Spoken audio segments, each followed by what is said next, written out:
Conflict isn't a wound to hide. It's a furnace. Step into it, and you'll either melt down or get forged into something stronger.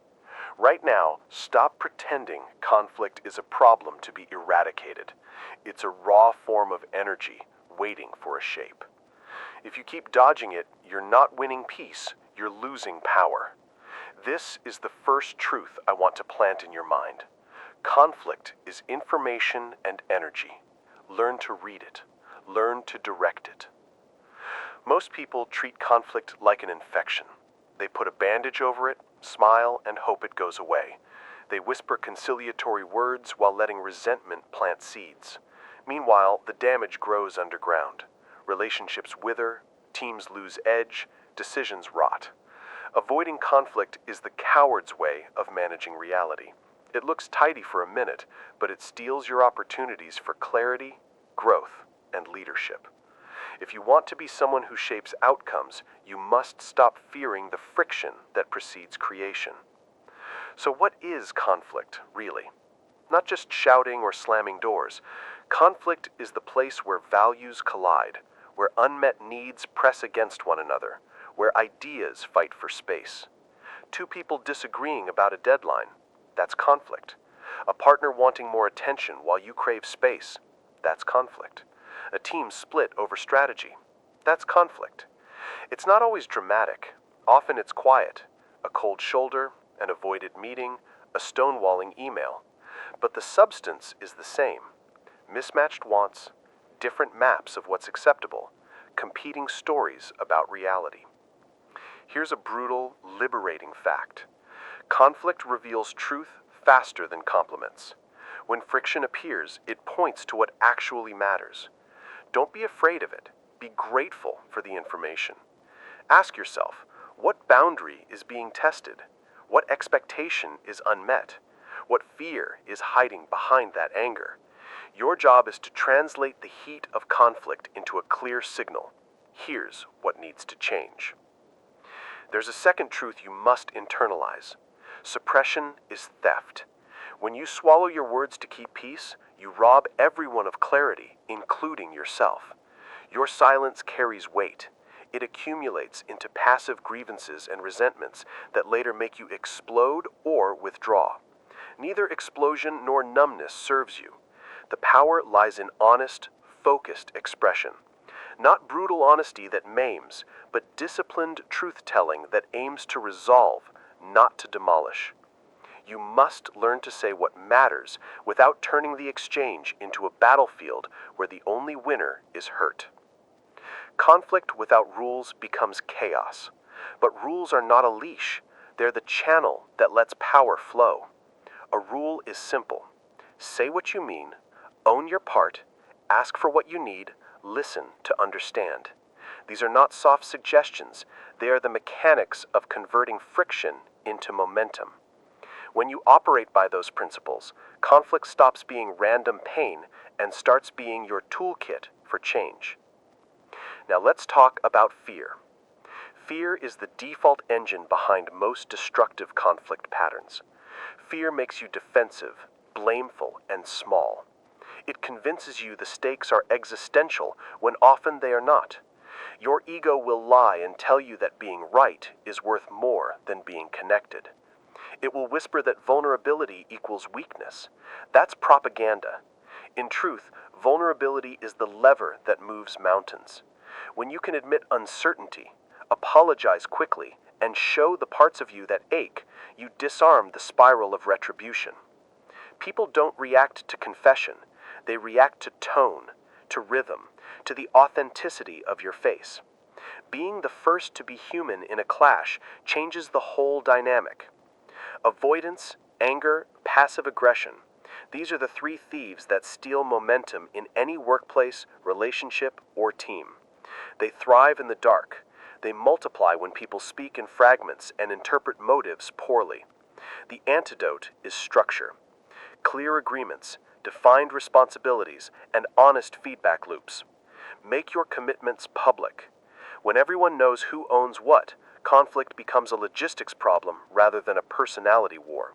It's no longer someone's failure to be a saint, it's a misalignment of expectations that can be fixed. Do not confuse conflict management with compromise as defeat. Some conflicts require compromise, but not at the cost of your values or clarity. Compromise should be a creative act where both parties redesign the solution so that neither loses their core. The best compromises shift the problem to a new axis where both can win something important. Rarely is that achieved through passive surrender. Rather, it's achieved through active negotiation.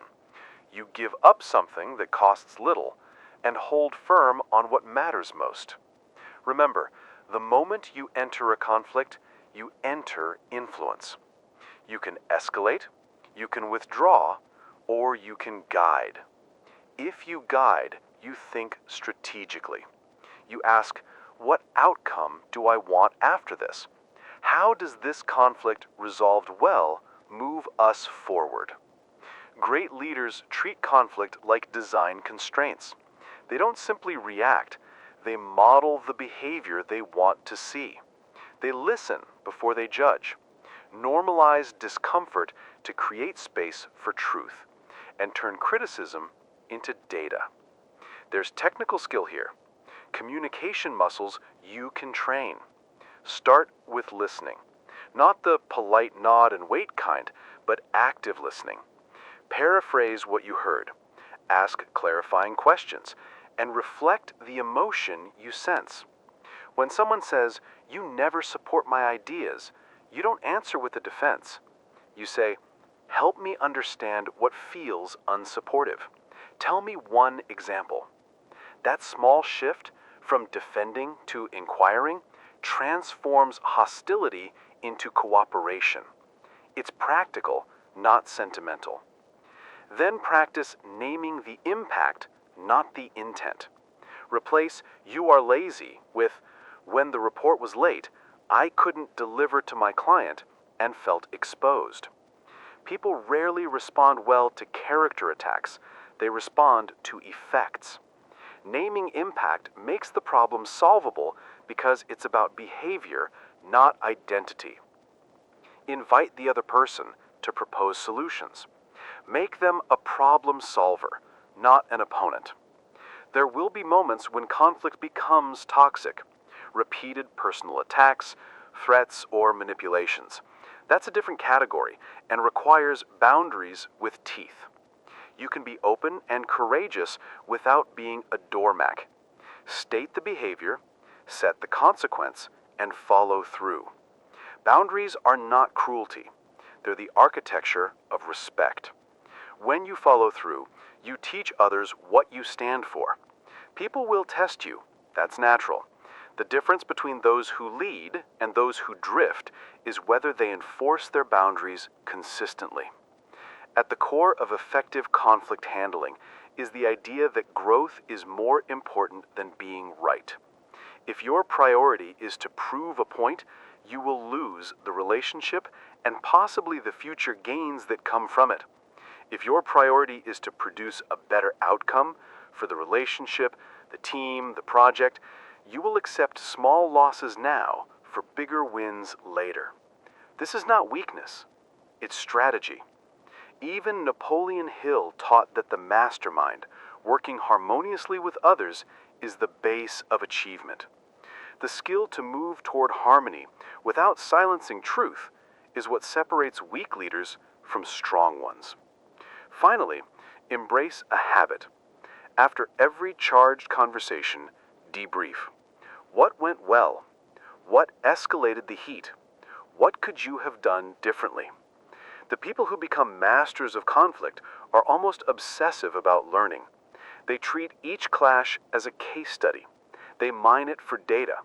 They adjust, they rehearse, they try again. This is how friction becomes a resource. Now I want you to do one small thing today. Remember one recent conflict that left you unsettled.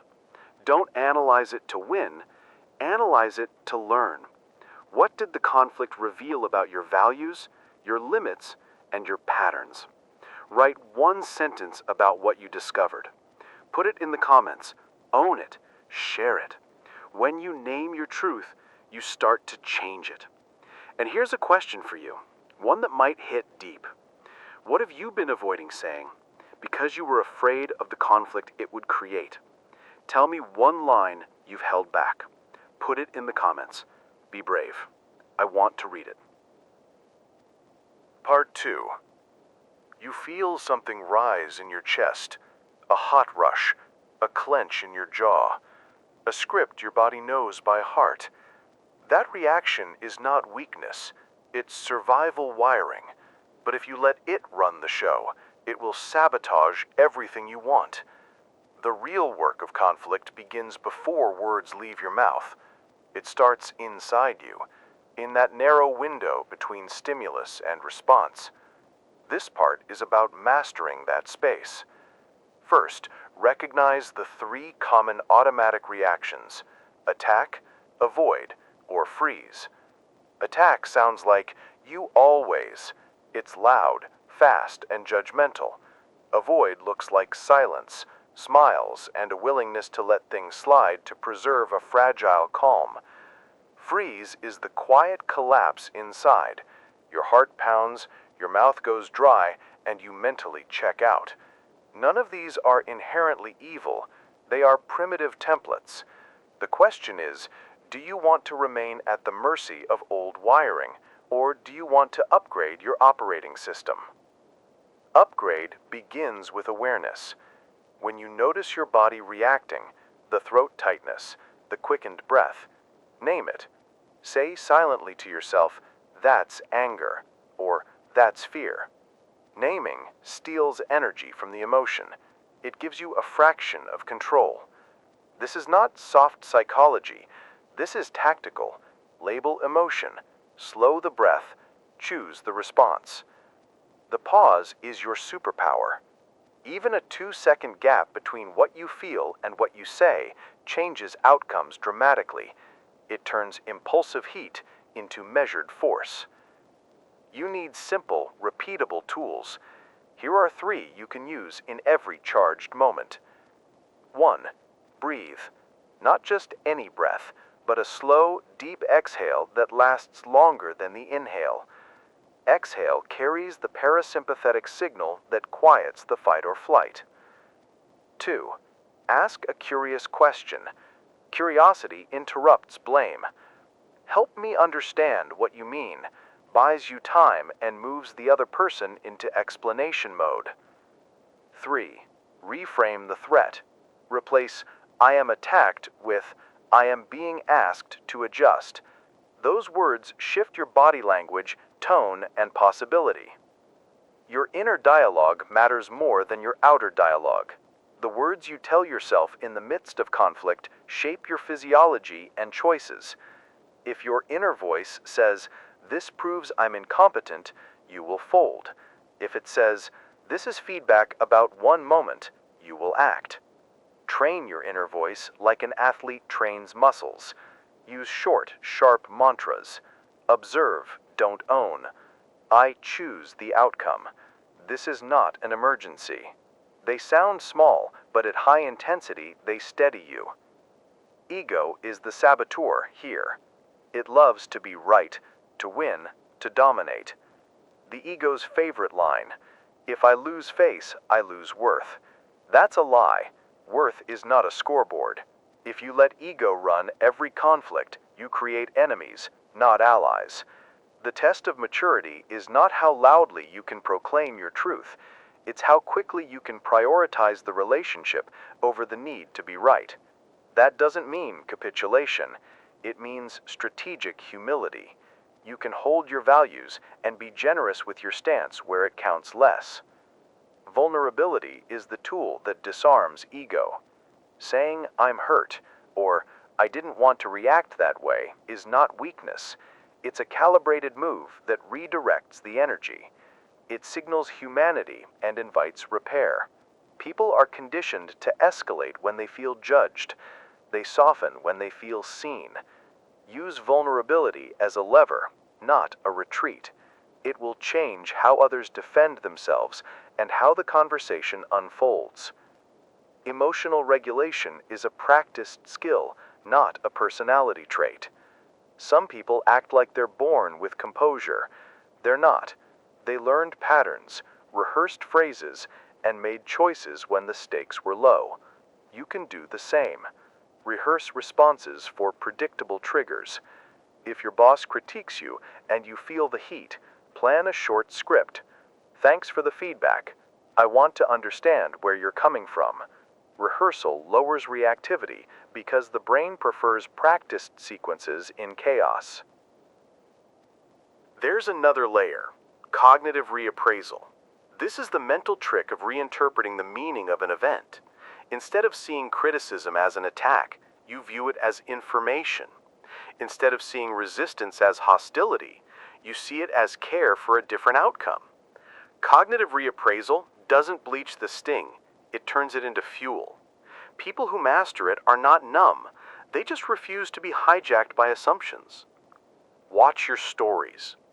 The most destructive part of conflict is not what happened, but the narrative you build afterward. They did that because they hate me, or this proves I'll never be respected. Those stories harden into identities that create future conflict. Break the loop. Ask, what evidence supports the story? What evidence contradicts it? Create a practice of reality testing your worst assumptions. Now, let's get practical with a technique you can use in the middle of the storm. The 3-line reset. First line, breathe 3 times slowly. Second line, name the emotion out loud or in your head. I'm frustrated. Third line, ask for a pause or for clarification. Can we slow down for a minute so I can understand this better? It sounds small. It is not. It interrupts escalation and produces a moment for both parties to choose better behavior. Another practical weapon is the question of impact. When you feel triggered, shift from intention to impact. Ask yourself silently, what impact do I want from this conversation? Often you'll discover your hidden aim is to be heard, not to humiliate or punish. Once you clarify your impact, you can choose language that achieves it. Speak in terms of outcomes. I want us to finish this project without resentment. Beats, you always screw things up. Empathy is not agreement, it's accuracy. People confuse the two. You can empathize with someone's pain without accepting their conclusions or excuses. That distinction matters because it lets you stay grounded while connecting. Reflect the other's emotion. It sounds like you felt ignored. Then, pivot to your needs. I need clarity on deadlines so I can deliver. This combination, reflect then request, diffuses defensiveness and opens problem solving. Practice accountability inside conflict. Say, I owned my part. Don't make it an apology parade, make it genuine. Owning your role creates permission for the other to own theirs. Accountability is contagious when done well. It converts blame cycles into repair cycles. The leader who apologizes first sometimes fast forwards the recovery process. That is not surrender, that is leadership. There will be moments when no amount of skill changes the other person. People stay stuck, refuse to engage, or escalate destructively. When that happens, your job is self-preservation plus clarity. Set a boundary. Say, I won't continue this conversation if insults are used. If the behavior continues, follow through. Boundaries are the grammar of respect. You don't need to explain forever. Say it once, clearly, and act on it. Finally, build rituals of recovery. Heated conversations leave residue. Take a walk, write 3 clear points you learned, breathe, and then reconnect. The fastest way to ruin relationships is to leave arguments as open wounds. Close them with clarity about the next steps. That may be scheduling a follow-up, naming an agreement, or simply saying, we'll revisit this next week after we both cool down. Rituals transform conflict into protocol. Here's a short exercise I want you to do now.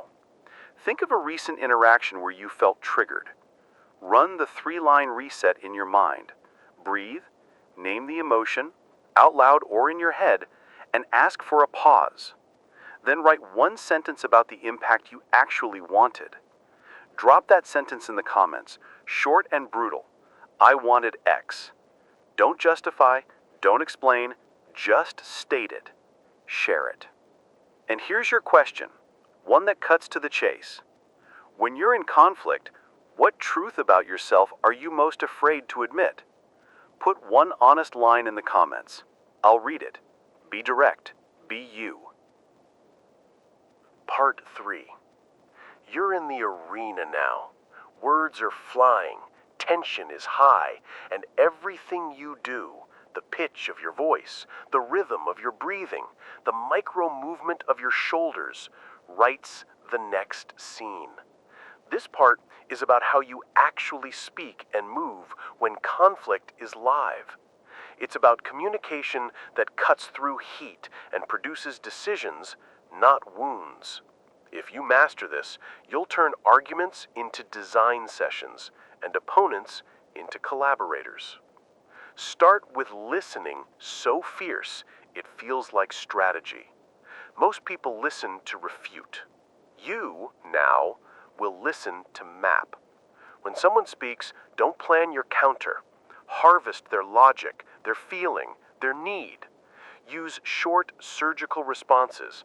So what you're saying is, then paraphrase back their point and the emotion underneath. You felt ignored, and that made you take a harder stance. This is not spoon feeding. This is clarifying reality.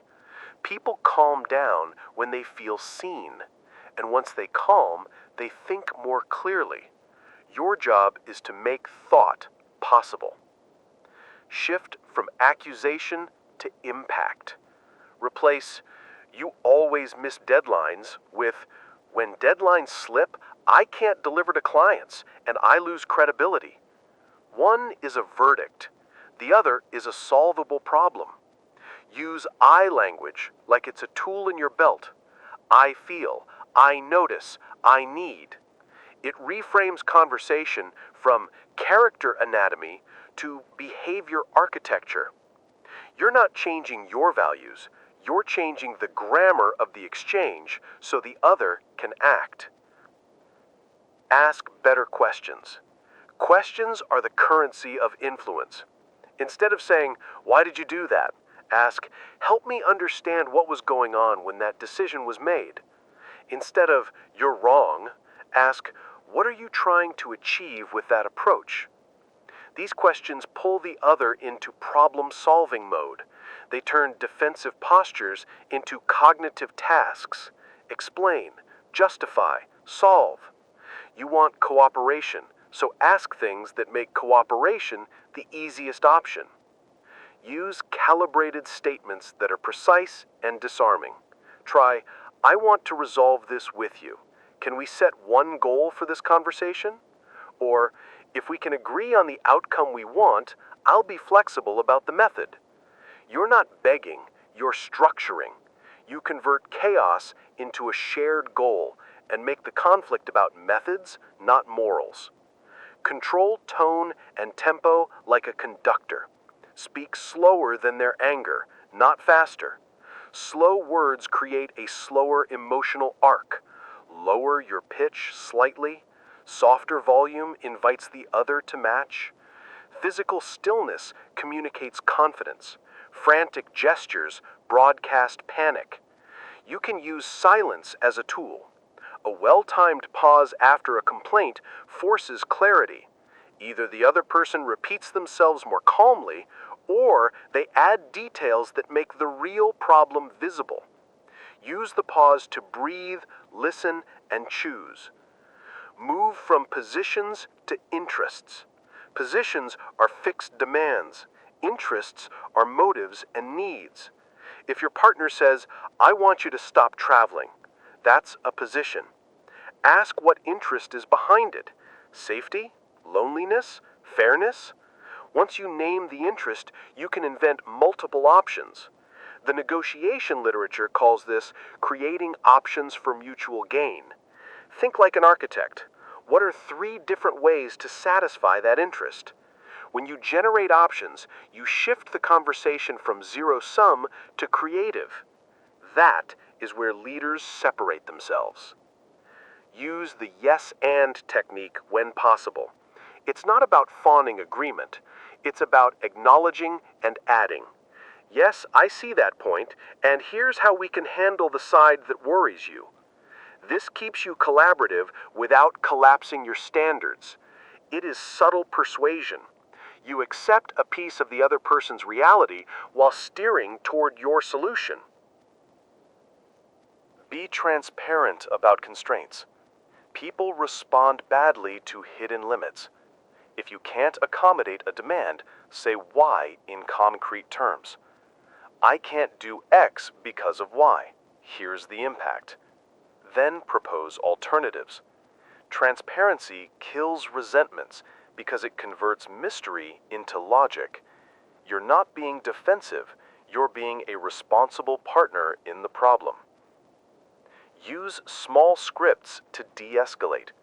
Have these in your pocket and use them before escalation becomes total war.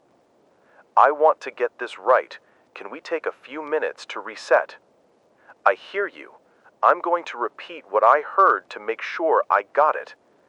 I need a minute to think. Let's pause and come back in 20 minutes. These lines are not cowardice. They are surgical timeouts that protect the relationship and the outcome. Practice emotional mirroring, but be careful. Mirror only emotion, not blame. If someone is frustrated, you say, I hear frustration. Tell me where that came from. Mirroring says, I know how this feels. It disarms the message without agreeing with the content. It's a human trick as old as conversation. Reflect feelings, then redirect energy to solutions. Know when to escalate appropriately. Not every conflict is a negotiation you can win by conversation. Some issues need structure, mediation, a written plan, or the involvement of a neutral third party. Don't stay in a conversation that cycles endlessly. If you've tried the tactics and the problem repeats, call for structured intervention. We need someone to help us see blind spots. Can we bring in X? Recognizing when to escalate is as important as knowing how to de-escalate. Hold people accountable without shaming. Accountability is a contract, not a public crucifixion. If a commitment was missed, come back to the concrete facts. Who promised what, when, and what was the impact? Ask, what prevented you from delivering? And then negotiate recovery plans. Use deadlines, public commitment, and follow-up check-ins. People will rise when expectations are clear and consequences are predictable. Train your voice and face. Video record a practice conversation or role play with someone you trust. Listen to your tempo and notice your facial micro-expressions. Most people can change their presence faster than their temper. Small adjustments, a softer tone, slower cadence, a neutral face, produce radical shifts in how your words land. Treat your communication like craft. Carnegie taught that being a good listener and showing genuine interest matters. Use that as a practical rule, not a platitude. Frame conflicts around shared identity. When appropriate, remind people of a common mission. We're on the same team. We both want this company to survive. Shared identity creates a gravitational pull toward cooperation. But don't weaponize identity to gaslight the other. Genuine shared goals only work if they're true. Close with clarity. Every conflict conversation must end with next steps. Who does what, by when, and how will we check progress? Without this, the conversation is a catharsis, not a system change. Write the actions down and confirm them aloud. If you're leading, send a short follow-up message summarizing the commitments. That small step prevents rework and demonstrates discipline. Role play relentlessly. Take 2 predictable conflicts in your life and rehearse them 10 times each with a friend or alone. Try different tones, different openings, and notice which get the fastest movement toward solutions. You'll develop muscle memory. You'll stop being a reactor and become a strategist. Now do one practical thing. Pick one of the scripts here and use it in your next charged conversation. Say it out loud 3 times. Commit to trying it. Then come back and tell us what changed. Put this in the comments. Which script will you use and in what situation? Keep it short. I'll use script with person, situation. Don't overthink. Be decisive. And one final sharp question for you right now. What is one sentence you could say in your next conflict that would change everything, not by winning, but by starting repair? Write that sentence in the comments. I want to read it. Part 4. Conflict is where leaders are made. Not the polite kind that happens in meetings with pastries and fake smiles. The raw, clarifying clashes that demand a decision, a stance, and an outcome. If you want to influence, to lead, to create movement, you must learn to convert opposition into a force that pulls everyone forward. This part is about turning friction into fieldwork for leadership. How to transform adversaries into allies. How to hold presence so power follows you, and how to use conflict as the laboratory where your ability to persuade and inspire is forged. First, mindset. If you walk into conflict as if you must dominate, you will create enemies. If you walk in as someone who wants to co-create a better future, you will invite cooperation. That shift from dominator to designer changes everything. Designers don't scream, they propose iterations. They see the clash as material, rough, useful, and full of possibility. Start to think like an architect.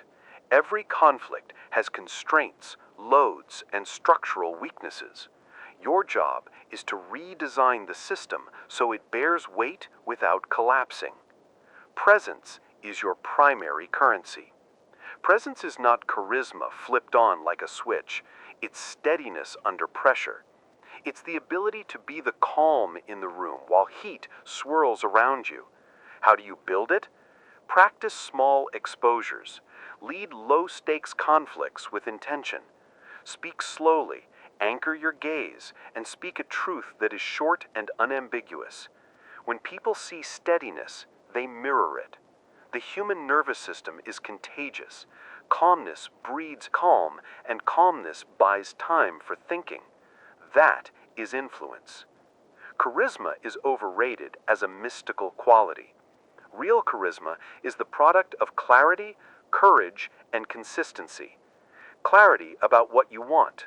Courage to say it. Consistency to act on it. When your words, your body, and your follow-through line up, people trust you. They don't have to love every move you make. They respect the integrity of your moves. Use charisma as a tool to create safety in the midst of conflict. A confident, composed voice says, in effect, "We can handle this." That invitation lowers defensive barriers.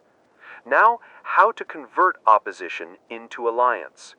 Start by identifying the underlying value you share. Beneath every heated claim is often a shared aim: respect, security, success, connection. State that shared value out loud. We both want the product to be great, or we both want our family to feel seen. Naming common ground is not naive, it's tactical. It aligns attention on the mutual object rather than the antagonists. Once the common aim is visible, rebuild the conversation around it. Ask, what outcome will prove we did this right? Make the outcome the joint enemy. Make your differences the tools to defeat it. Use reciprocity deliberately. People follow patterns they are rewarded for. When the other person makes a concession, respond not with immediate counter-demand, but with gratitude and a small reciprocal step. Reciprocity amplifies cooperation. It signals you're not collecting wins, you're constructing a path forward. A single word, thank you, can reframe the tone of a negotiation more than another argument ever could. Leverage the power of small agreements. Big issues die in the teeth of ambiguity. Don't aim for total victory in the first exchange. Instead, create a series of small, testable agreements that build trust. Let's try this approach for 1 week. Or, can we pilot this change with one client? Small wins compound. As both sides accumulate evidence that cooperation produces results, the relationship's default moves from suspicion to collaboration. Be excellent at framing. Framing determines whether people see the conflict as a battle or a problem to solve. Words like, "we're in a debate," trigger competition. Phrases like, "we're solving this together," trigger shared cognition. Use metaphors that invite partnership. "Let's build a bridge," or "let's find the leak and patch it." Metaphors are cognitive shortcuts. Use them to guide how people interpret the scene. Hold the moral high ground without moralizing. There's a difference. Moralizing is lecturing. Holding the moral high ground is standing by principles while being tactically flexible about methods.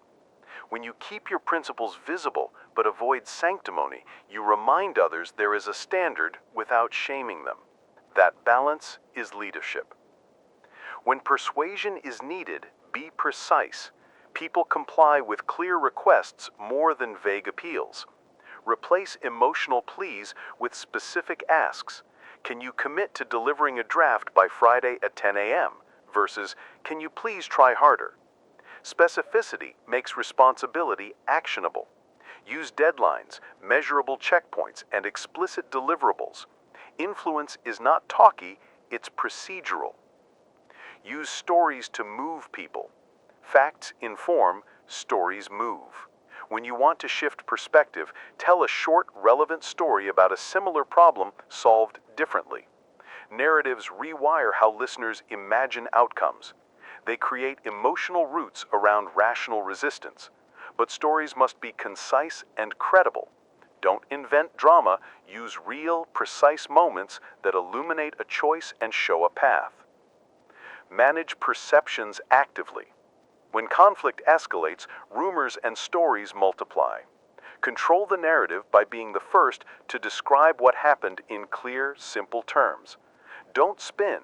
State facts and your proposed next steps.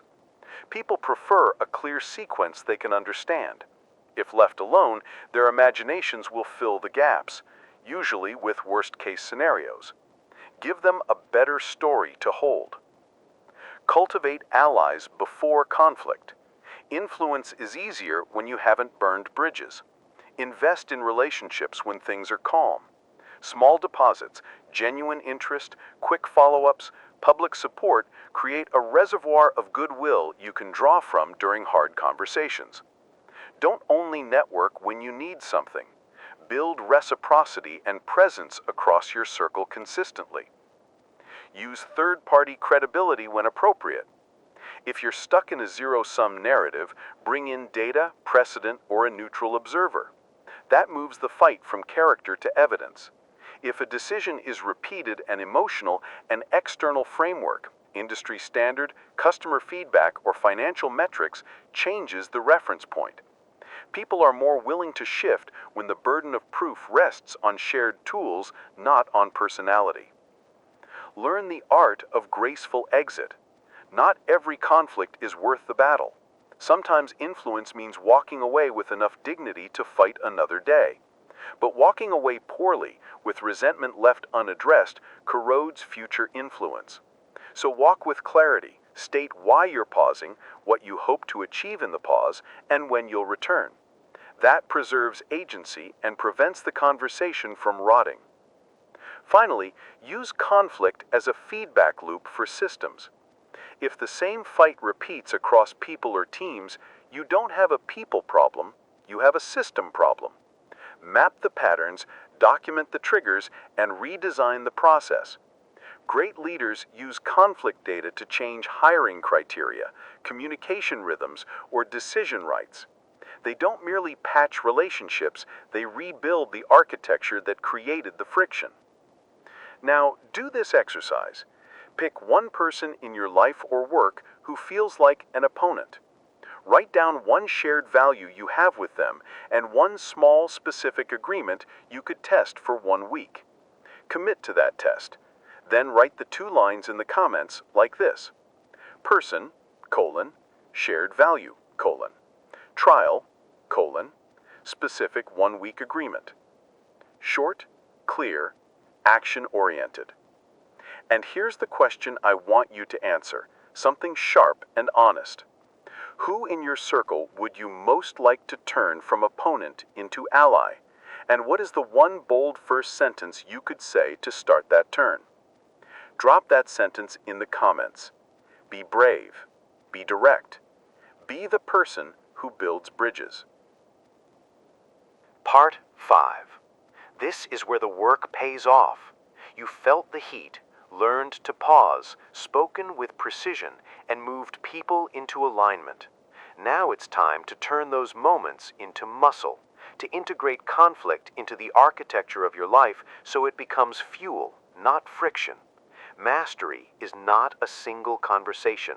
It's a habit that changes how you design days, teams, relationships, and your inner story. If you leave this part behind, everything you learned will leak away. If you take it in, you'll carry a new default. When conflict appears, you don't panic, you build. Start by reframing identity.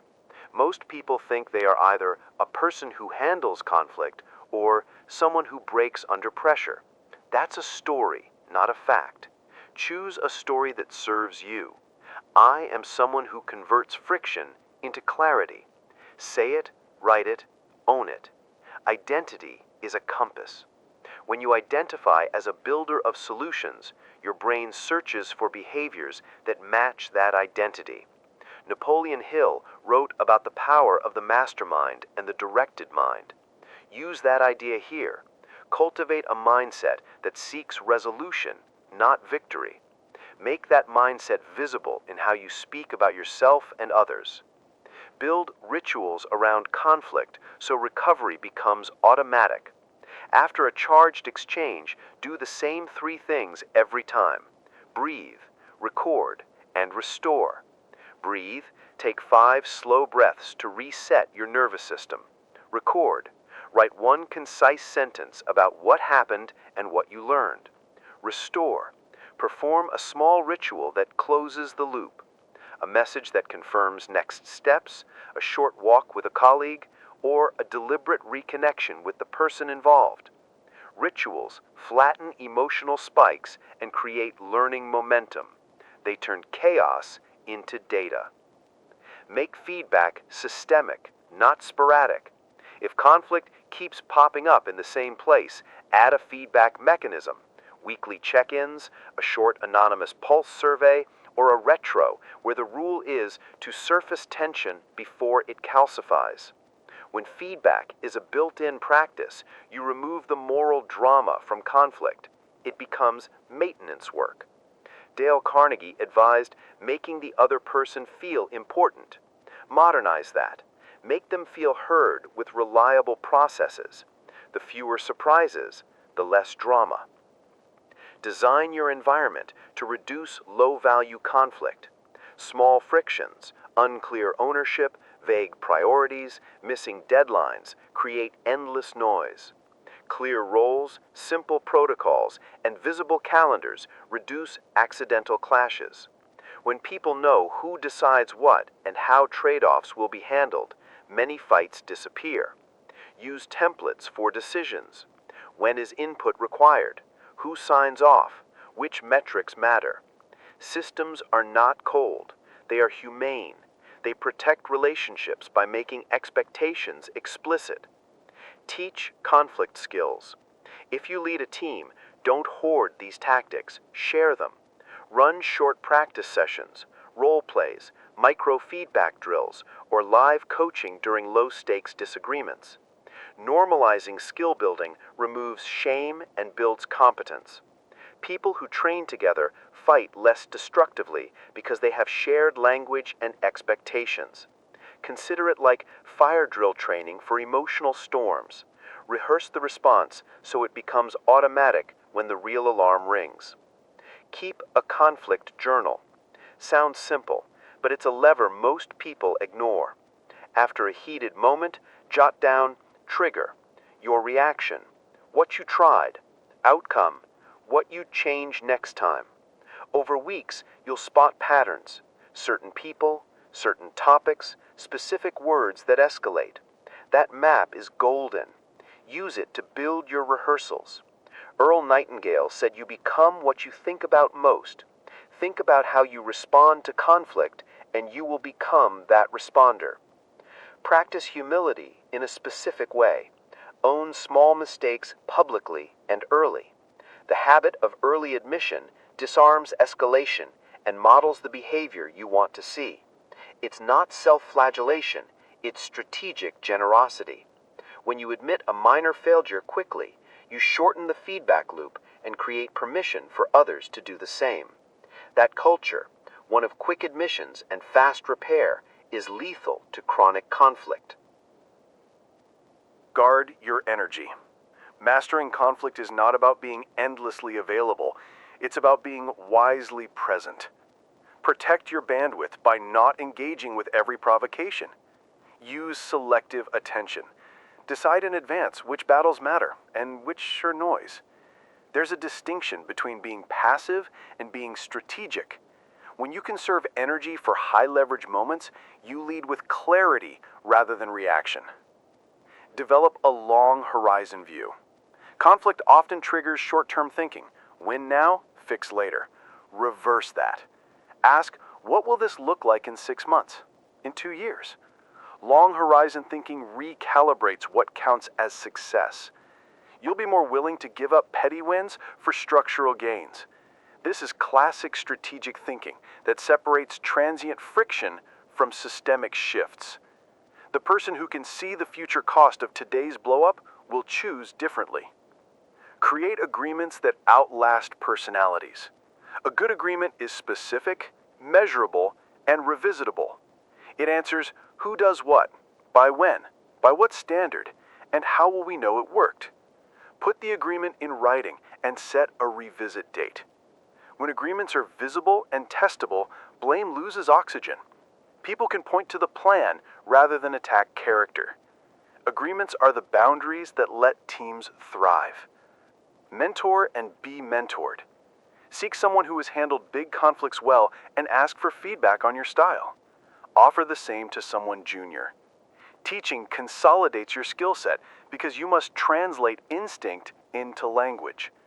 Feedback from a mentor gives you a mirror outside your own story.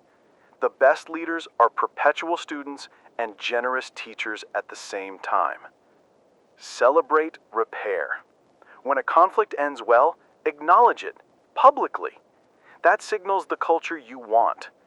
People remember how a disagreement concluded more than how it started. If you make repair visible, a public "we figured it out," or a small team ritual after a tough negotiation, you reinforce the idea that conflicts are opportunities, not disasters. Use conflict outcomes as calibration points for hiring and firing. If recurring fights point to misaligned values or patterns, don't avoid the hard step. Sometimes the healthiest move is to remove someone who consistently ignores agreements or weaponizes conflict. That's a gravity decision. Your future depends on the people you keep around you. Hiring decisions should include conflict style as a criterion. Fire when patterns, not isolated incidents, show up. Your ecosystem deserves coherence. Remember, boundaries are generosity. Setting clear limits for behavior preserves psychological safety. When you enforce boundaries consistently, you do more for others than you do for yourself. You show them what's possible. Boundaries invite trust because they remove ambiguity. People can rely on the rules even when emotions spike. That reliability is a rare and valuable gift. Finally, measure growth. Track simple metrics: number of escalations, average time to resolution, percentage of issues with written agreements, feedback scores on psychological safety. Data doesn't remove care, but it sharpens it.